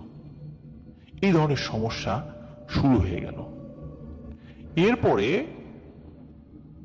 দেখা গেল আরো একটি ভয়ঙ্কর মানে বিষয়। সেটি হচ্ছে যে ওই শিউলির যে জায়গা বিয়ে হয়েছিল, তারা মানে একান্নবর্তী একটি পরিবার ছিল। তো ওই পরিবারটা বেশ বড় ছিল এবং তাদের বাড়ির সীমানার মধ্যে একটা পুকুর ছিল। সাধারণত কি হতো যে ওই পরিবারের নারী সদস্যরা যখন গোসল করতে যেত, পুরুষ সদস্যরা ওখানে যেত না। আর পুরুষ সদস্যরা যখন গোসল করতে যেত, নারী সদস্যরা সেখানে যেত না। তো একদিন কি হয়েছে যে কোনো কাজ করতে করতে শিউলি পরিবারের অন্য নারী সদস্যদের সাথে ওই সময় গোসল করতে যেতে পারেনি। তার গোসল করতে যেতে একটু দেরি হয়ে যায়, কিন্তু নারী সদস্যদের গোসল করার পরে পরিবারের অন্য সদস্যদেরও গোসল করা হয়ে গিয়েছিল, মানে পরিবারে আর কারো গোসল করা বাকি নেই। এখন শিউলি যখন গিয়েছেন পুকুর ঘাটে, এর কিছু সময় পরে তার স্বামী মানে বাজার থেকে এসে উপস্থিত হয়। তখন তিনি চিন্তা করেন যে সবার তো তাহলে আগে জিজ্ঞেস করেন যে সবার কি গোসল হয়ে গেছে নারী সদস্যদের, বলে হ্যাঁ সবার গোসল হয়ে গেছে। তখন বলে শিউলি কই? বলে সে পুকুর ঘাটে গেছে গোসল করতে। বলে এত দেরি? বলে হ্যাঁ কাজ করতে করতে দেরি হয়ে গেছে। তখন চিন্তা করলো যে ঠিক আছে, ও যখন গেছে তাহলে আমিও যাই, যেহেতু তার ওয়াইফ। তো উনি যখন পুকুরের কাছে গেছেন, তিনি দেখেন যে শিউলি পুকুর ঘাটে মানে তখনও গোসল শুরু করেনি। তখন তার হাজবেন্ডকে দেখে এমনি কুশলাদি বিনিময় করছে, কখন আসলো, কিভাবে কি, এই কথা বলতে বলতে মানে শিউলি বলছে আচ্ছা ঠিক আছে, তাহলে আমি আগে গোসল করে উঠি, উঠে চলে গিয়ে তোমার খাবার টাবার রেডি করি, তুমি গোসল করে এসে খাবার খাবা। তো উনি পুকুরে নামার যখন একটু মানে হাঁটু পর্যন্ত নেমেছে, মানে হাঁটু জল পর্যন্ত নেমেছে, হঠাৎ করে ওনার হাজবেন্ড দেখে মনে হলো কেউ টান দিয়ে তার ওয়াইফকে পানির মধ্যে নিয়ে গেছে এবং নিচ থেকে বুড়বুড়ি উঠতেছে। উনি প্রথমে চিন্তা করছে যে ডুব দিল না কি হলো, হঠাৎ করে এরকম হলো কেন। কিন্তু যখন উনি কিছু সময় অতিবাহিত হলো, যখন বুঝতে পারলেন যে না, সে তো ডুব দেয়নি, উনি জোরে একটা চিৎকার দেন, পরিবার সদস্যদেরকে ডাক দেন এবং চিৎকার দিয়ে উনি আর কাল বিলম্ব না করে পানির মধ্যে নেমে পড়েন। ওই পুকুরের পানি ছিল স্বচ্ছ পানি। উনি পুকুরের মধ্যে যেই জায়গাতে বুড়বুড়ি উঠছিল সেখানে গিয়ে ডুব দেন। ডুব দিয়ে দেখতে পান যে ছোট ছোট বামন আকৃতির কিছু মানুষ ওই শিউলিকে পানির নিচে মানে টেনে ধরে রেখেছে এবং সে ছোটার জন্য আপ্রাণ চেষ্টা করছে কিন্তু পারছে না। কিন্তু সে ছোটার জন্য হাত পা ছোটাছুটি করার চেষ্টা করছে, কিন্তু তার হাত পা সবকিছু ধরে রেখেছে এবং সে যখন ওই মানে মুখ দিয়ে বুড়বুড়ি বের হচ্ছিল সেটাই উপর দিকে উঠছিল। আর যেহেতু তার হাত পা ধরে রেখেছে এই জন্য সে হাত পা ছোড়াছুড়ি করলে তো পানির উপর থেকে বোঝা যেত, পানি একটু আন্দোলিত হতো, সেটা বোঝা যাচ্ছিল না। তো সে যখন এই দৃশ্য দেখলো, দেখার সাথে সাথে উনিও মানে ভয় পেয়েছেন। ভয় পাওয়ার পরে জোরে আল্লাহু আকবার বলে উনি আবার উঠেছেন পানির উপর নিঃশ্বাস নেওয়ার জন্য। উঠে আয়াতুল কুরসি পড়ে আবার যেই ডুব দিয়েছেন, ডুব দেওয়ার সাথে সাথে দেখে যে ওই মানে বামন আকৃতির মানুষের অবয়বের কিছু প্রাণীগুলো তারা শিউলিকে ছেড়ে দিয়েছে। তখন তিনি দ্রুত শিউলিকে উদ্ধার করেন, উদ্ধার করে উপরে নিয়ে এসে ততক্ষণে পরিবারের অন্য সদস্যরা চলে এসেছিল পুকুর ঘাটে, তাকে উদ্ধার করা হয় ওখান থেকে। এবারের যাত্রায় তিনি প্রাণে বেঁচে যান। এবারের যাত্রায় তিনি প্রাণে বেঁচে গেলেও তিনি এর পরপরই ভয়ানক অসুস্থ হয়ে পড়েন। তার শরীর আস্তে আস্তে শুকিয়ে যেতে থাকে এবং একটা পর্যায়ে এমন হন যে তিনি কঙ্কালসার হয়ে যান, যে কোনো মানুষ তাকে দেখলেই ভয় পেত। অল্প কিছুদিনের মধ্যে কিন্তু এরকম হয়ে গেছে, মানে এই ঘটনাটার পরপরই। তখন ভালো হুজুর দেখানো হয়। তখন হুজুর দেখে বলেন যে একে তো ভয়ানক রকমের ব্ল্যাক ম্যাজিক করা হয়েছে। তখন বলা হয় যে তাহলে একে সুস্থ করার ব্যবস্থা করেন। বলে যে এখন এটা সম্পূর্ণ নিয়ন্ত্রণের বাইরে চলে গেছে, ও এখন মৃত্যুর দ্বার প্রান্তে চলে গেছে, এখন কোনোভাবেই তার রিকভারি করার কোনো সুযোগ নেই।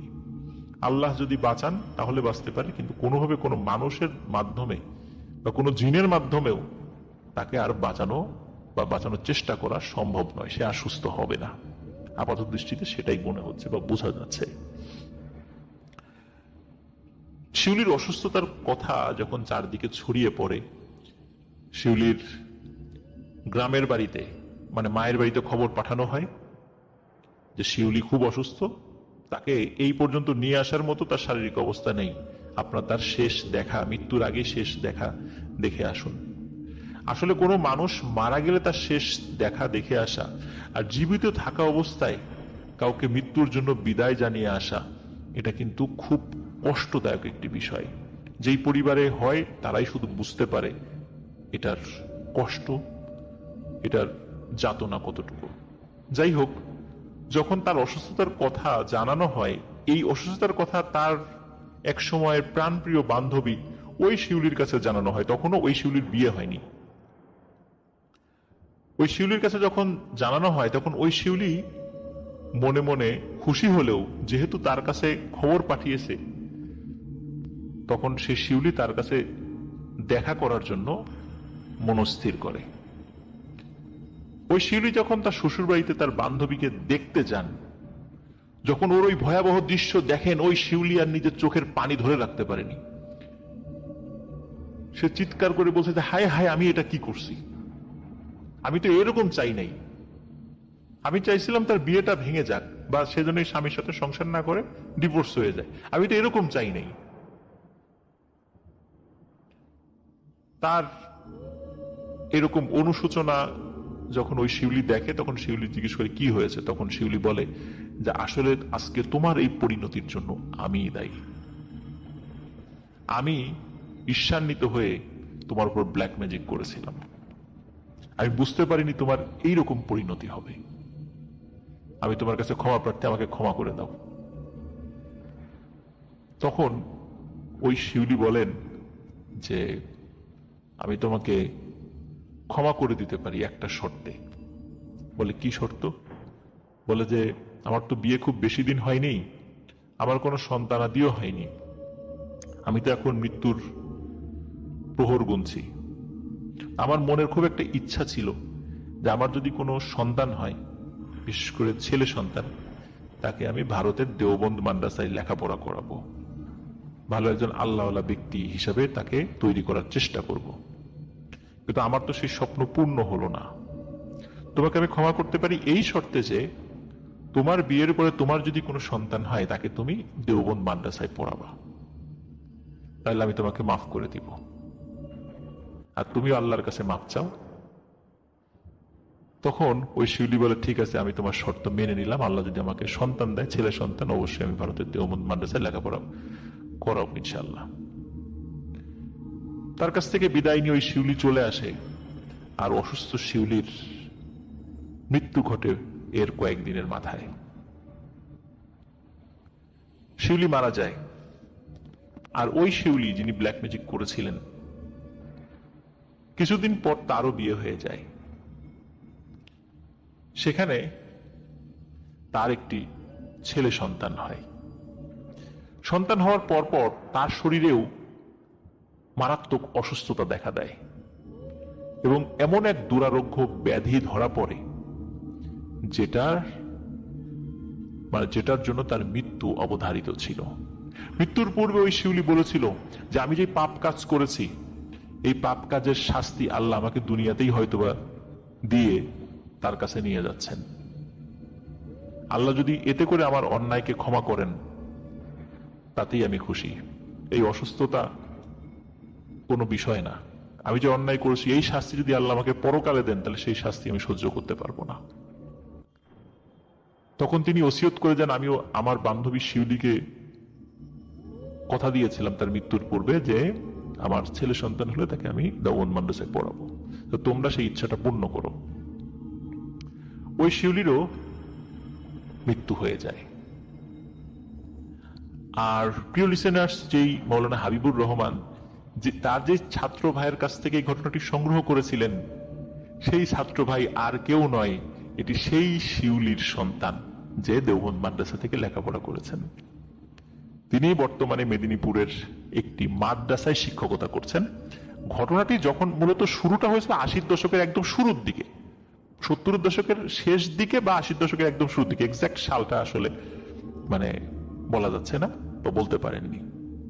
প্রিয় লিসেনার্স, আমি জানি না ঘটনাটি আপনাদের কেমন লেগেছে, তবে এই ঘটনার মধ্যে কিন্তু আসলেই অনেক কিছু শিক্ষণীয় আছে। যে ব্ল্যাক ম্যাজিক করলেও কোনো না কোনো ভাবে পরবর্তীতে তার উপরও এর ভয়ানক প্রভাব পড়তে পারে যিনি ব্ল্যাক ম্যাজিক করছেন। আল্লাহ তাআলা দুই শিউলিকেই জান্নাতুল ফেরদাউসের মেহমান হিসেবে কবুল করে নিক। আমরা তাদের জন্য দোয়া করব।